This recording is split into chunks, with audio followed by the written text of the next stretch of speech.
Gue nggak pernah masuk, gue belum pernah masuk partai. Garis politik gue tuh nggak pernah ganti-ganti dari dulu. Orang yang meniti hidup karirnya itu dari bawah. Yang namanya media itu sudah pasti punya posisi politik.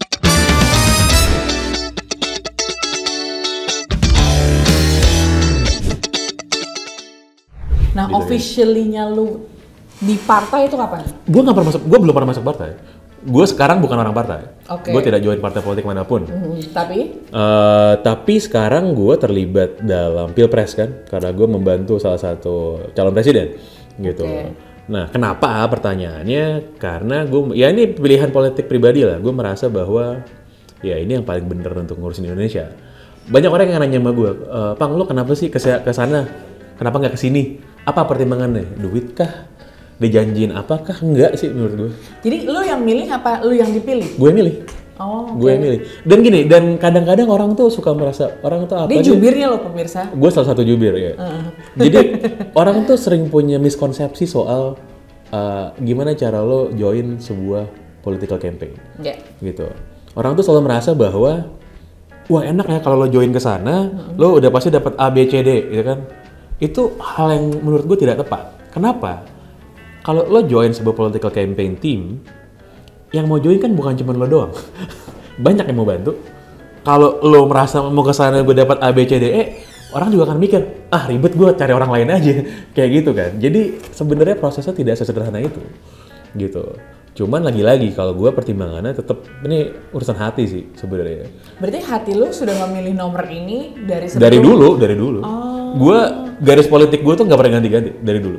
Dari zaman gue 17 sampai sekarang tuh garis politik gue nggak pernah ganti-ganti. Mungkin boleh di-spill sedikit tanpa harus memihak in general, kenapa hati lu memilih dia? Asik. Ini adalah representasi dari orang yang meniti hidup karirnya itu dari bawah. Dan gue merasa itu sama kayak gue. Oh, itu faktor ininya ya, berarti ya. Kita tidak punya karpet merah, kita tidak punya privilege, kita tidak punya uang, gitu. Nah, gue merasa Sama awalnya. ya kalau lo mau ngerti gimana cara hidup orang banyak, ya lo harus pernah hidup kayak orang banyak. Kira-kira gitu. Kenapa misalnya gue tertarik sama tadi yang gue bilang soal distrik di Manggarai, di Priuk, di Rawamangun, di mana-mana? Ya gue sebagai orang yang dulu naik bis kemana-mana gitu kan, jalan kaki itu kemana-mana, ya gue bisa lihat apa yang gue lihat dengan mata gue gitu. Dan gue merasa itu makanya gue percaya mereka punya cerita. Tapi kalau gue nggak pernah berjalan di sana, dari mana gue tahu bahwa itu ada cerita di sana kan? Berarti dari awal emang lu udah ngikutin orang ini karena orang ini juga lu tahu orang ini memang. Kalau soal orangnya iya, gue udah tahu udah lama sebenarnya. Tapi menurut gue yang lebih penting dari orangnya itu sebenarnya ada values-nya apa, gitu. Dia itu represent apa? Karena menurut gue, lo tuh harusnya nggak percaya sama orang, lo percaya sama values, menilai. Karena orang tuh pasti akan mengecewakan lo. Menurut lu represent apa? Apa? Menurut lu? Menurut gue represent soal perjuangan. Dia berarti perjuangan. Yes, ya? perjuangan, integritas, loyalitas, gitu. Dan bisa ngerti gitu gimana kehidupan masyarakat pada umumnya sih. Kira-kira gitu. Kalau misalnya urusannya cuma sekedar nyari cuan sih mungkin gue akan di tempat lain mungkin gitu. Ya, paham. Gimana cara misahinnya branding lo as an entrepreneur, apalagi media, dengan sekarang lo as a politician jadi jubir? Ya, sebenarnya itu sulit dipisahin ya. Dan gue merasa sebenarnya nggak harus dipisahin. Kalau kita lihat negara lain, misalnya Amerika atau UK gitu, yang namanya media itu sudah pasti punya posisi politik selalu. Berarti sebenarnya secara nggak langsung asumsi? Oh jelas, kalau itu jelas. Oke. Cuman perbedaannya gini, gue selalu merasa bahwa media manapun itu sebenarnya sah-sah aja buat ngedukung siapapun. Yang nggak boleh itu adalah memberitakan hal yang nggak benar. Nah, itu yang gue mau tanya. Apakah dia. asumsi melakukan hal Enggak, itu? Itu gue jamin 100% enggak. Dan gini, kalau misalnya nih ya, misal lu nih. Kalau anak buah lu? Enggak, kalau itu enggak. Itu kan sudah hal-hal yang Masih nge-proof nggak tuh berita yang harus dikeluarin? Kalaupun ada yang lolos dari enggak, gua kan punya mekanisme approval dan editorial. Oke. Tapi semua yang udah naik itu kan pasti gue lihat. Oke. Dan kalau ada yang memang melenceng pasti kita take out. Gue tuh tidak pernah menyalahkan orang atau entity manapun untuk punya posisi politik. Menurut gue posisi politik itu nggak bisa dihakimi gitu kan. Misalnya lu tiba-tiba mau dukung siapa, gue nggak bisa bilang lo salah gitu, nggak bisa. Betul. Itu kan pilihan lo sendiri sebenarnya. Kayak pilihan ini ya, hidup, iya, pacar pilihan, dan lain-lain. benar. Tinggal apa yang lo lakukan ketika lo sedang mendukung tokoh atau partai tersebut sih. Itu kalau pilihannya tuh nggak bisa diganggu-gugat. Nggak bisa diganggu-gugat. Yang penting menurut gue memang tidak menjatuhkan yang lain. Nggak boleh bohong gitu kan, nggak boleh. Menjatuhkan juga relatif sih. Maksud gue kalau lo mau nyerang orang itu basisnya apa? Kalau basisnya fakta ya nggak apa-apa. Tapi kalau basisnya bohong kan, nah itu kan masalah. Gitu. Iya, dan maksudnya apalagi lo punya asumsi yang mungkin orang lo juga udah ngefans dari sebelum lo mungkin jadi jubirnya ini. Banyak yang bilang sama gue Pasti kan? kayak banyak yang bilang kayak lo ngapain sih gitu kan. Pasti banyak pro kontra kan. Lebih banyak kontranya sih sebenarnya daripada pro gitu. ya. Lo ngapain sih apa namanya mendeklarasikan dukungan lo ngapain sih join tim ses, lo ngapain sih berpolitik, kenapa nggak bisnis aja gitu. Gue bilang gue nggak bisa atau memisahkan, tadi gue bilang ya, hati sama bisnis tuh gue nggak bisa misahin, dan dari awal pun gue memutuskan untuk mengambil langkah bisnis, bikin media segala macem, itu karena didasari dengan dorongan politik gitu. Kalau nggak gara-gara memang karena itu core-nya, makanya karena gara-gara itu step yang lo lalui. Karena gara-gara itu iya. Karena kan orang ngelihatnya kan stepnya baru dipikir life path lo, ya kan? Iya. Mungkin dari si entrepreneur, terus gitu life path-nya menuju ke politician, orang-orang nggak tahu. Betul. Dan sebenarnya yang kecelakaan ya di dalam hidup gue tuh, yang benar kecelakaan tidak direncanakan, itu yang bola sebenarnya. Itu yang bola. Gue nggak pernah bermimpi dan bercita-cita jadi pecinta bola. By the way, kemarin tentang bola kan lo juga ngurusin bola ya, seinget gue. Apa tuh? Kok lo senyum? Oh, PSSI. Iya kan? PSSI iya. Sama Bapak. Sama ketum PSSI yang sekarang. Iya. Itu masih? Enggak lah. Gue kan udah enggak. Gue ketika gue menjelang pemilu ini, ya gue sudah mengambil jalan yang berbeda. Karena yang lo ambil jalan sekarang sebenarnya membatalkan itu terjadi secara tidak langsung. itu topik yang lain kayak kalau mau dibahas. Sentilan sedikit ya. Oke. Gitu. By the way, umur berapa nih sekarang Bapak Pangeran? Gue tuh kelahiran 87. Oh, belum tua tapi nggak muda. Iya. Udah menikah? Belum. Wah, belum pemirsa nih, mungkin kalau ada yang single, kenapa belum menikah, pilihan juga? Enggak. Kalau dulu ada partai politik yang naksir sama gue, dia bilang, gue mau kawinin lo tapi tunggu pemilu, gitu. Apakah lo begitu juga? Ada partai politik? Jadi ada satu. Ada tokoh politik. Sorry. Okay. Ada dia di partai politik. Keluarga besarnya dia ibaratnya. Gue mau kawin lo tapi tunggu pemilu waktu itu masih 2 tahun lagi ya. Gue udah mencar kemana? Gue udah terbang ke sana kemari. Nah, lo kenapa memilih untuk belum menikah? Ya belum aja sih. Gue merasa belum saatnya. Punya pacar? Punya. Berapa? 1. Iya, kalau di sini bilangnya 1 sih. Oke, kembali ke laptop.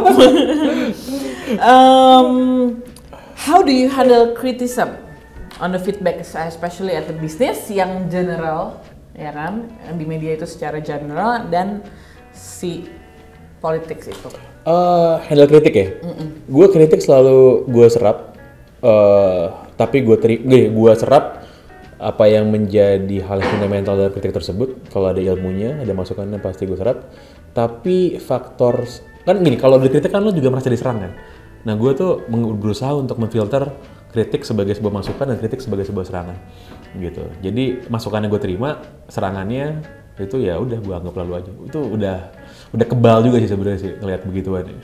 Apalagi di politik. Di politik itu kan lo nggak boleh baper gitu. Iya. Jadi pas lo di-throw misalnya, apakah lo defensif atau? Gue cenderung kalau dikritik itu gue terima aja gitu. Bahkan ya mungkin gue nggak sepenuhnya tepat ya, karena di sosial media kalau lo diserang dan lo diserangnya dengan ada nggak serangan banyak pasti kan? Banyak. Lo diserang dengan sesuatu hal yang nggak benar, lalu nggak lo klarifikasi, ntar dianggap sebagai sebuah kebenaran kan, kalau gitu ya. Tapi gue sebenarnya cenderung malas sebenarnya untuk. Nah, itu antara kalau lo nggak klarifikasi, antara itu jadi takut kebenaran, atau kalau lo klarifikasi jadinya malah seakan-akan kita salah. Iya. Ada di tengah. Kalau gue biasanya selalu nunggu the heat ya, untuk panasnya itu untuk go away dulu lah. Ya, baru abis itu lo baru bisa ngomong, karena ketika lo melakukan apapun ketika lagi panas-panasnya itu sebenarnya nggak ada gunanya. Jadi lo reply one by one atau you cuekin atau you kalau one by one sih enggak, tapi biasanya gue kasih umbrella response aja yang bisa mencakup semuanya gitu. Kalau di politik tuh ada sebuah phrase gitu yang bilang bahwa politisi itu mati berkali-kali. Oke. Jadi dalam artian lu bikin salah, ngekritik orang, lu bener-bener jadi pariah tuh ya, lu caci maki, tapi mungkin 3 bulan kemudian, setahun kemudian lu muncul lagi. Ya sampai tiba-tiba lu mungkin meniti tangga lagi, naik atas lagi, tiba-tiba lu serang lagi, mati lagi lu, ya kan? Tiarap lagi, harus tahan banting, makanya it's all about mental sih. Di situ menurut gue bisnis sama politik itu ada kesamaannya tuh di situ. It's all about mental. Benar. Lu harus benar-benar not giving up, apalagi judgement orang kali ya. Itu kayaknya nggak gampang ya. Iya. Apalagi buat orang-orang yang ini, orang-orang tidak terbiasa dikritik, memang wah kalau diserang tuh dikritik tuh emang kepikiran banget pasti. Banget pasti. Dan yang nyerang tuh udah fanatiknya antara yang lain gitu udah pasti jadi lebih ke hate ya. Iya, betul. Bayang pemirsa, kayaknya jadi DJ-nya kalau gue lagi dikomplain main apa aja kayak kepikirannya sampai berapa hari gitu. Gue tuh dulu ya pertama kali gue nongol di TV itu kan orang udah lebih banyak baca tulisan-tulisan gue aktif di sosial media gitu. Ketika gue pertama kali masuk TV ya tentu saja kan jam terbang belum tinggi kan, jadi kadang-kadang mesti tegang lah mesti apa, itu gue inget banget tuh orang-orang yang dulu suka nyerang-nyerang gue. Sampai sekarang gue masih inget orang-orangnya siapa aja. Sampai sekarang. Tapi you already forgive dong. Apa? You udah forgive.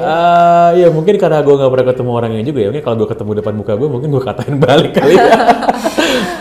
Haters ya pasti ada lah ya. Cuman itu menurut gue adalah hal-hal yang tetap membakar semangat lu sih. Itu yang make it you go forward ya.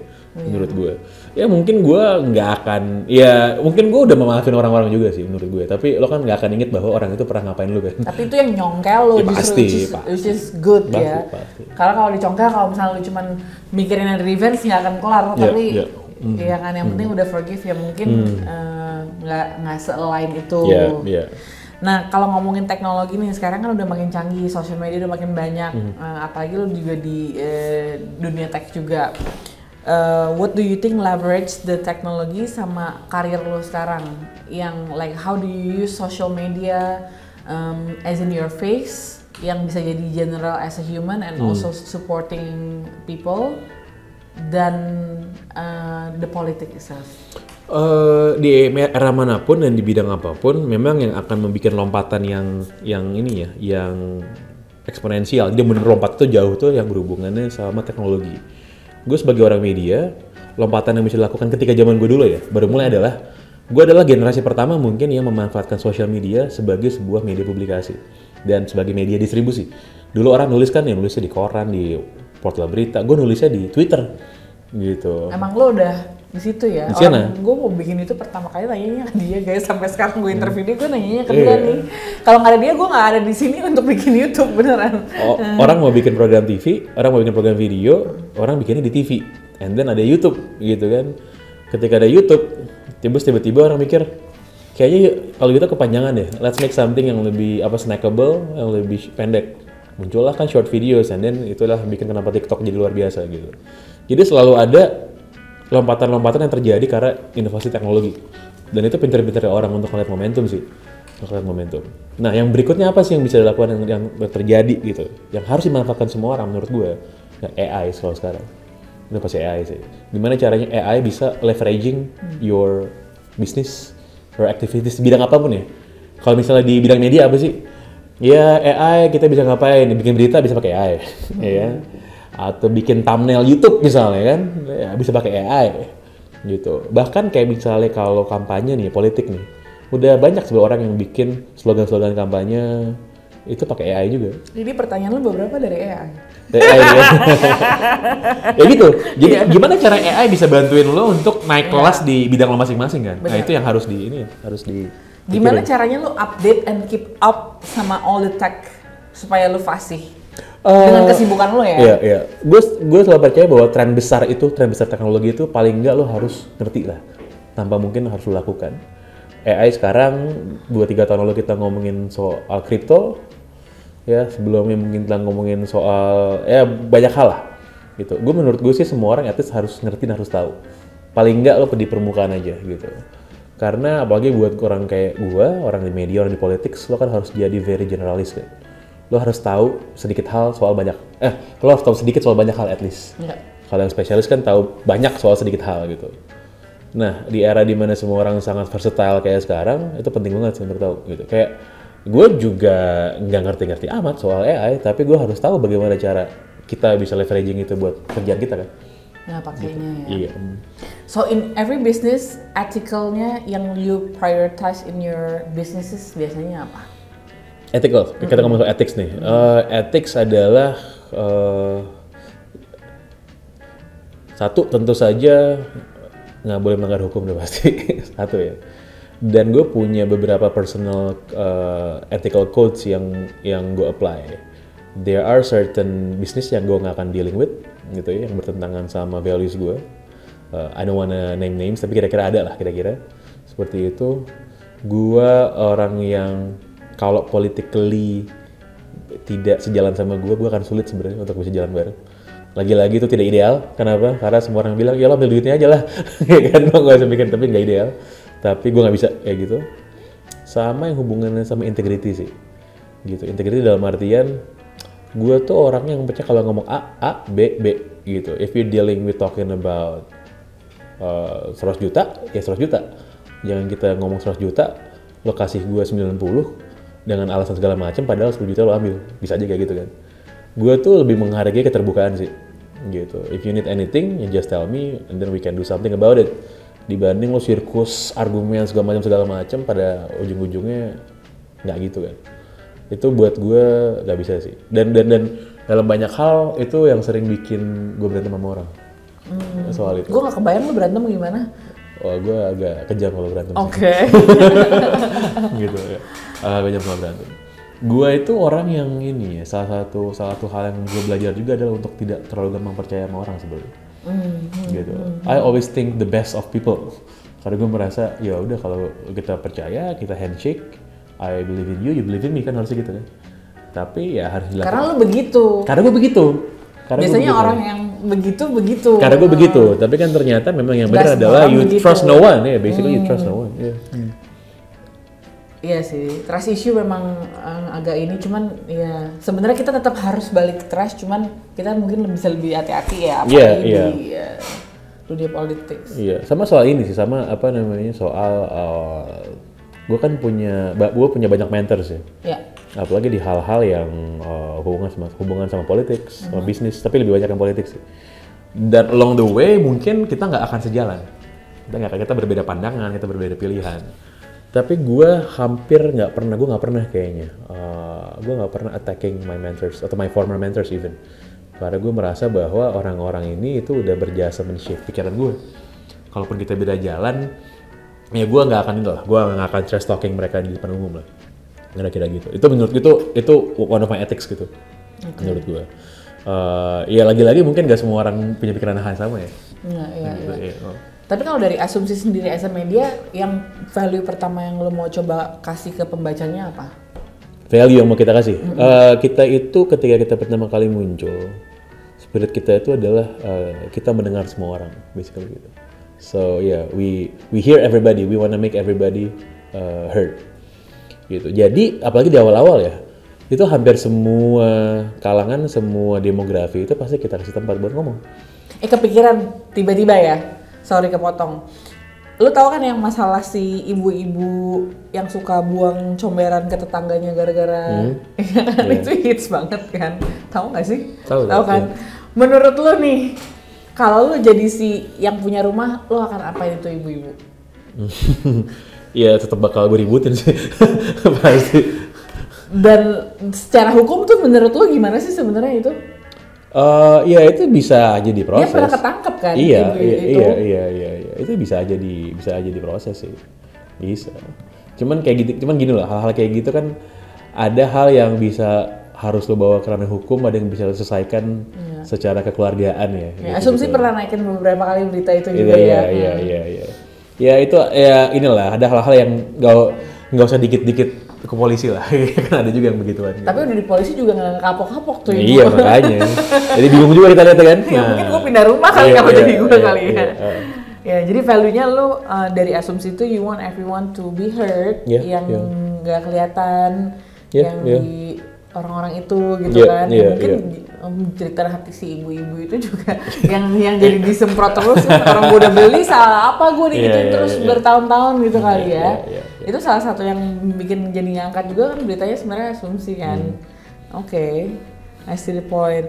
Terus kalau misalnya yang lu cerita banyak comments atau haters, apalagi sekarang lu udah menentukan pilihan lu dan di tengah pemilu ini, how do you handle stress? How do I handle stress? Susah sih. Sejujurnya gua itu orang yang nggak bisa memisahkan kerjaan dengan personal life gitu. Karena banyak orang yang bilang ketika lo udah pulang ke rumah ya kerjaan lo tinggal. Gitu kan. Ketika lo lagi ngumpul sama temen lo nongkrong di Senopati, lo ngomongin yang lain. Gua nggak pernah bisa ngomongin hal yang nggak ada hubungan sama kerjaan gue. Nggak bisa. Berarti dia. Gue nonton Tiaranya DJ aja nih berapa kali gitu kan ya, ambil minum-minum lucu gitu. Pasti gue kepikiran kerjaan, pasti gue. Nggak mungkin nggak. Kadang-kadang malah gue nonton dengerin musik itu buat stimulating my mind untuk bisa solving problem yang ada dalam kerjaan gue gitu. Tapi asli harusnya gue juga kayak gitu sih sebenarnya. Sebelum tidur maunya baru bangun apa segala macam, what do I have to do next, Lo tau kan ada orang-orang yang memang kalau lagi ketemu ngumpul sama peersnya, sama temen-temennya, and then they become completely different person, ngomongin hal-hal yang gak ada hubungan sama mereka gitu kan, ya ngomong gosip segala macam. Gue pengen kayak gitu nggak bisa. Gue juga agak sulit ya, gue paham maksud lo. Gak bisa gue. Berarti lo harus punya pacar yang memang di bidang itu dong. Yeah. Supaya nyambung, kalau nggak zong banget kan tiba-tiba lo ngambil cewek di H misalnya ngomonginnya make up, bapaknya bingung. Ya, yang berarti harus satu ini ya, sama tuh kalau misalnya kamu naksir sama bapak ini harus at least pintar tapi udah punya pacar ya. So how do you handle stress? Hobi apa ya? Gue bingung juga. Hobi gue tuh sebenarnya olahraga sama main game. Gitu, main game. Game-nya apa sekarang? Gue main game bola, ada PlayStation kan. Gitu. Gue tuh selalu punya apa ya? Gue selalu Mobile Legends nggak bisa main begituan. Gue tuh selalu punya sense of competition. Jadi gue tuh selalu pengen compete. Nah, main game itu fulfilling my desire to compete. Gue sih pengennya kalau bisa main basket tiap hari gitu sebenarnya kan, tapi kan susah nemuin orangnya, waktunya susah gitu. Jadi gue main game. Orang bilang, lu cara handle stres adalah dengan cara berkompetisi, bukankah itu bikin lebih stres lagi gitu kan? Iya, benar. Ya kan? Tapi ya gitu cara gue itu sih. Sama kalau lagi pusing tuh, gue tuh suka migrain. Sebelum gue minum obat sakit kepala ya, hal yang gue lakukan selalu itu adalah gue dengerin hip hop. Masih. Tapi sekarang mau lu suka techno nih. Iya, gue suka musik apapun sih sebenarnya. Tapi iya techno gue suka juga, tapi hip hop apalagi yang boom bap ya. Yang 90s golden era itu menurut gue itu memberikan stimulate yang buat gue tuh, gue bener loh, kadang-kadang gue lagi pusing dengan itu 10 menit hilang gitu. I feel home juga sih. Yes, kalau masih pusing baru minum obat biasanya. Berarti main game sama dosong. Main game, olahraga sama musiknya. Olahraga basket. Yang paling sering gue basket, nge-gym, lari, itulah. When do you think is enough? Kenapa? When do you think is enough? On what? About what? On your life and career. Gue nggak tahu enough-nya itu kapan dan gimana. Yang gue tahu adalah apakah gue selalu punya the biggest goal, the ultimate goal. Yaitu adalah to be influential, supaya bisa helping orang gitu kan, others. And tujuannya politik kan itu sebenarnya kan. Gimana cara lo bisa helping achieve the common goals apapun itu. Kalau dalam banyak hal, karena itu adalah my ultimate goal, di hal-hal lain yang gue lakukan, gue akan bilang enough ketika hal tersebut sudah tidak selaras dengan apa yang mau gue bikin. Gue kerja sebagai presenter bola misalnya di TV. Sementara ultimate goal gue adalah soal politics. Up to one point dimana gue merasa kayaknya udah cukup nih. Karena ini mungkin akan kontradiktif kah? Ini akan makan waktu kah? Akhirnya gue tackle enough tuh di sana. Tapi ultimate goal-nya itu ya akan bisa gue bilang enough ketika udah tercapai sih. Yang itu mungkin sampai gue mati mungkin nggak akan mereka capai mungkin gitu. Jadi disitulah gue nggak akan pernah enough kayaknya. Lo pernah liburan nggak sih by the way? Apa liburannya ini? Masalahnya gini, makanya gue bilang gue liburan kemanapun, time zone apapun. Itu gue nggak bisa nggak mikirin kerjaan dan mikirin politik pasti Jadi liburan gue itu adalah cuma mindahin lokasi doang sebenarnya. Iya, tapi your mind is still there ya. Iya.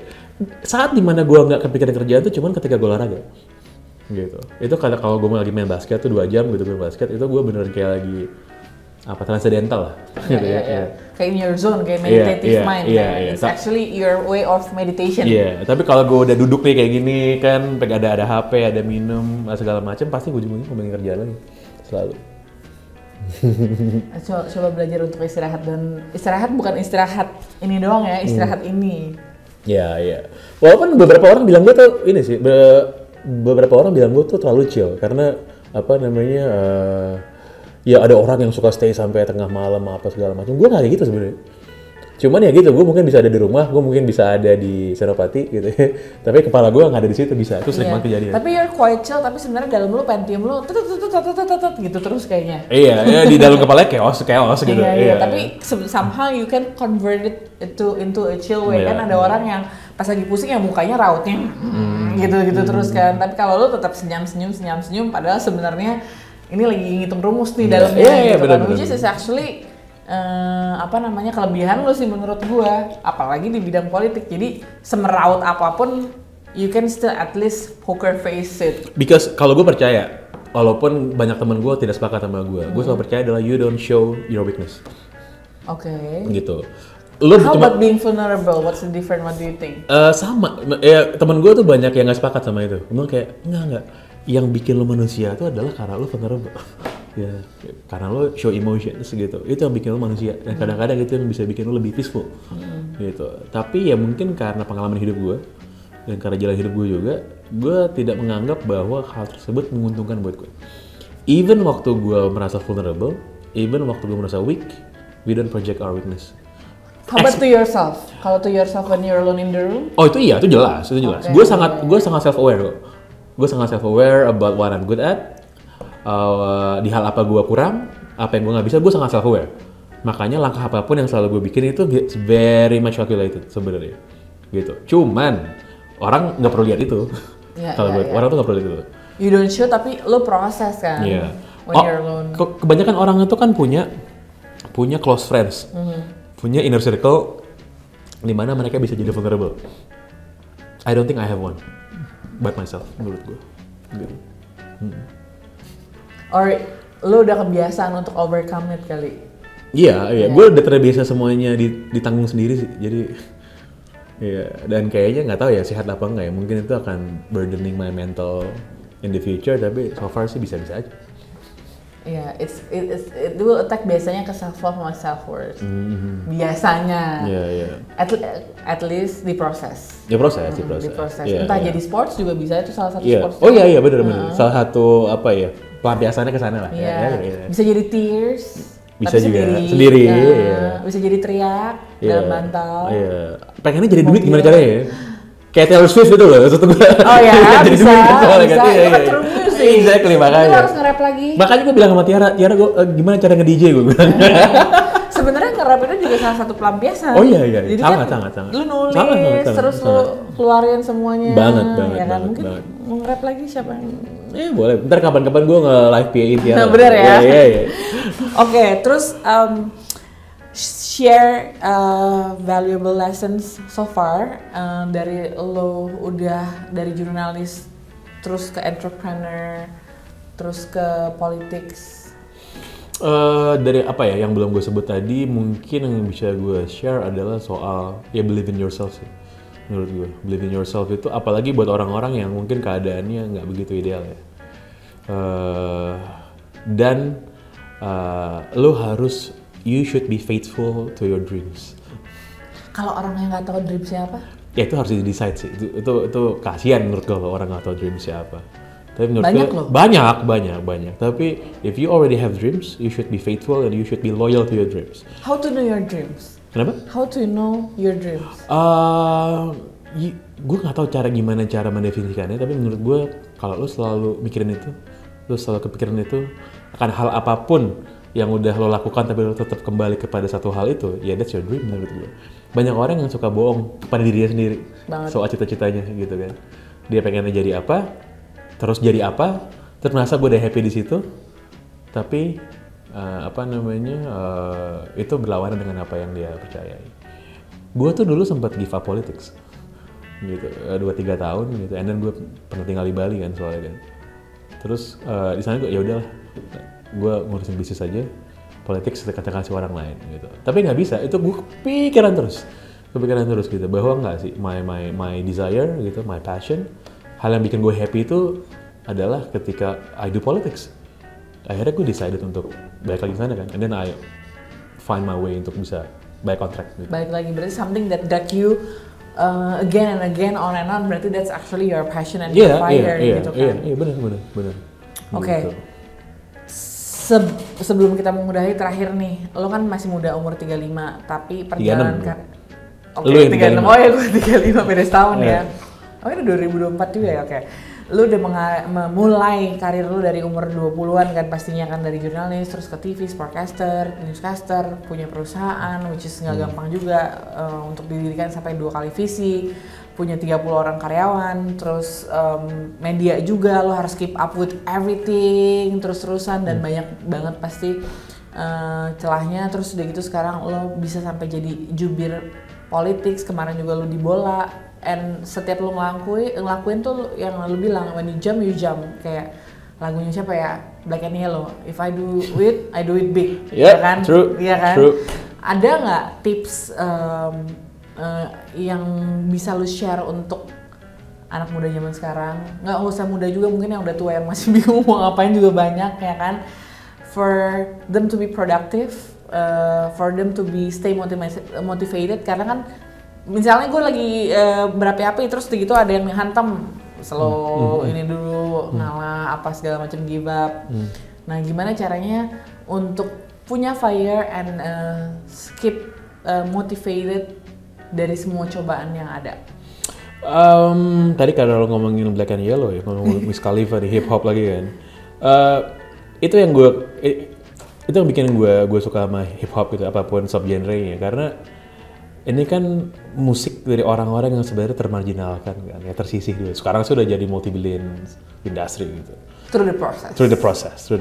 Tapi ketika lo dihantam, ketika lo dalam posisi yang sulit apapun, lo selalu melihat bahwa these people tuh selalu bounce back dan nggak peduli sebenarnya keadaannya gimana, situasi gimana, because they believe in themselves gitu. I believe in myself, you believe in yourself gitu. Kita selalu percaya bahwa inilah kita dan kita bisa gitu. Banyak orang yang sebenarnya ketika mereka merasa believe in yourself, kena hantam dikit, mungkin enggak kali ya? Apa mungkin belum se-believe itu? Mungkin belum se-believe itu. Tapi gue selalu merasa bahwa lo adalah orang yang menentukan nasib lo sendiri.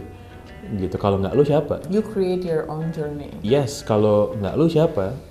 Gitu. Makanya dari semua jenis musik di dunia ini, satu-satunya genre musik yang selalu bilang bahwa ya we are the kings of the world itu cuma hip hop doang kan. Mau lo miskin kayak, mau lo kagak punya duit kayak segala macam, enggak lah. Gitu kan. Kita we got swag gitu kan. Yeah. Nah, menurut gue itu adalah the mentality yang dari dulu selalu gue bawa sih. Gitu, apapun itu ya. Kita berjuang menghadapi hama situasi yang tidak ideal. Ketemu sama orang yang mungkin punya resources yang di atas kita. Gitu kan, dianggap remeh sama orang. Gitu.